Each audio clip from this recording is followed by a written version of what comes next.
Rivers versus flatwater. How do we decide which canoe to get for each respective body of water? It's not as complicated as it sounds, but there are a number of things you want to focus on. So let's first touch on river canoes, and let's actually take a look at this Merrimack that's up here.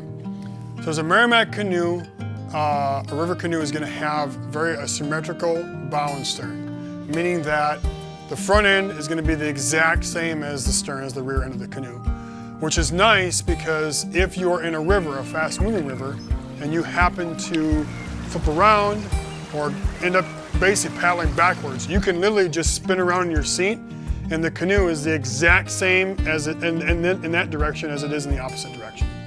So most river canoes are going to be symmetrical in design. They're also going to be made of extremely more durable materials.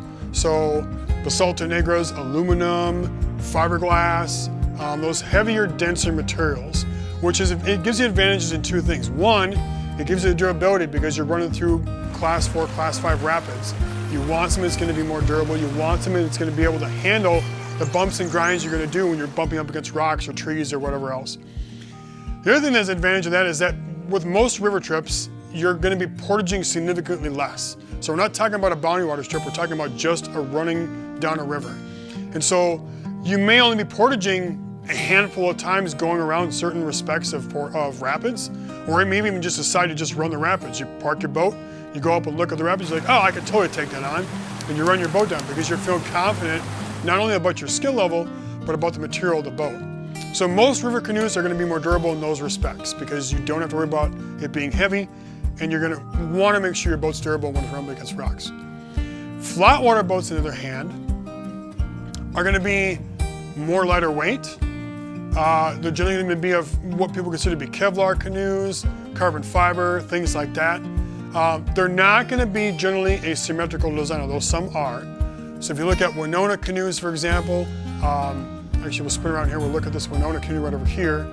So this Winona canoe that's up here is a symmetrical design, even though it's meant to be a flatwater canoe. So there are some exceptions to the rule, but this also is a boat that I would not necessarily take on a river because of the way it's designed. Even though it's symmetrical, their overall hull and everything else is meant to be on a flatwater because it gives me that straight tracking I want. But it's also made of Kevlar. That Kevlar material I am not going to take on a river unless it's an extremely lackadaisical river, like I'm lounging with my umbrella and my tiki cup in my hand, okay?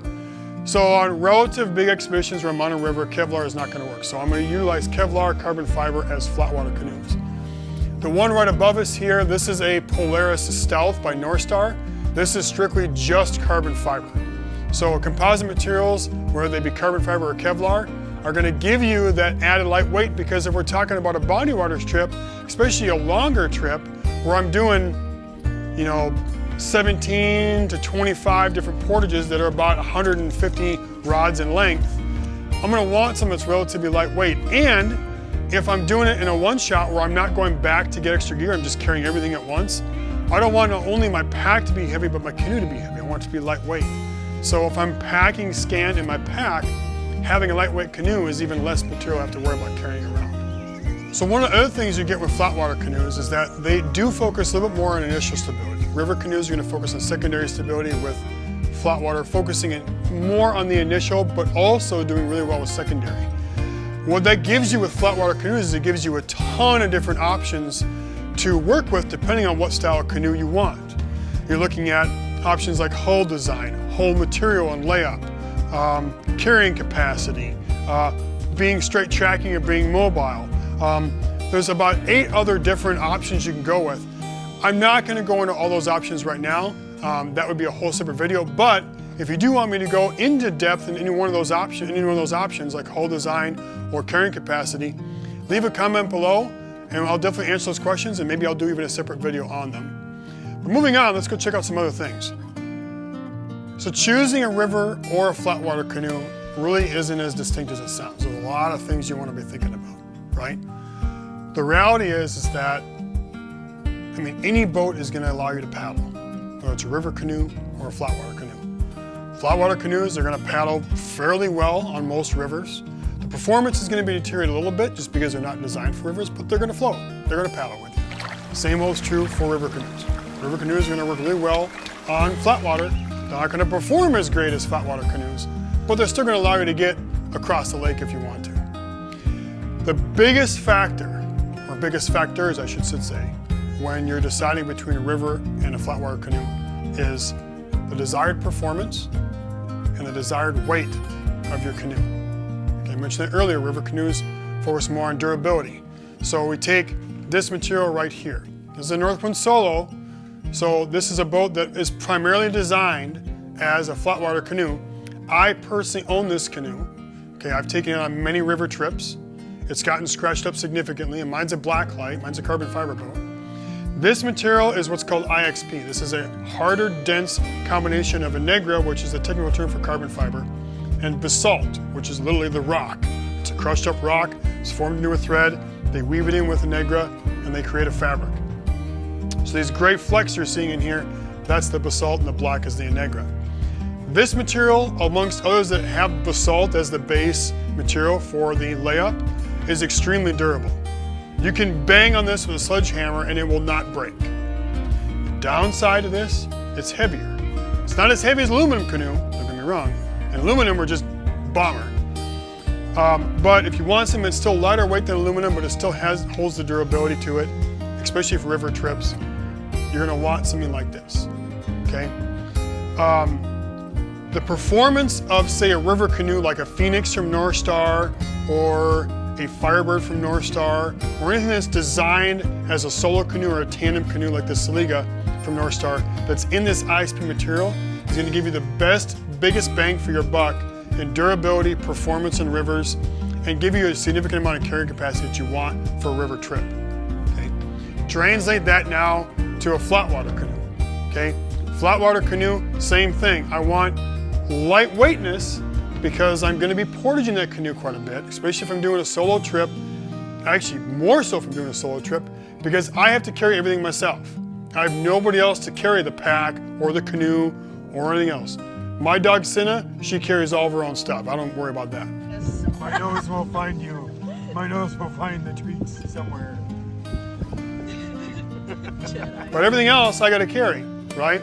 So I want to shave off weight as much as I can. And the biggest amount of weight I'm able to do that is in the canoe itself. Now, the downside, as I mentioned earlier, is that this material, even though it's lightweight, is extremely vulnerable. So, and the performance of this boat is going to hinder me a little bit if I'm on a river. It's still going to paddle, like I mentioned, but it's, especially this Magic, is going to design to get me from point A to point B in a nice straight line, extremely straight tracking, as quickly as possible. And it's lightweight on top of that, so I can just schlep that boat on top of my shoulder and off I go down the portage trail.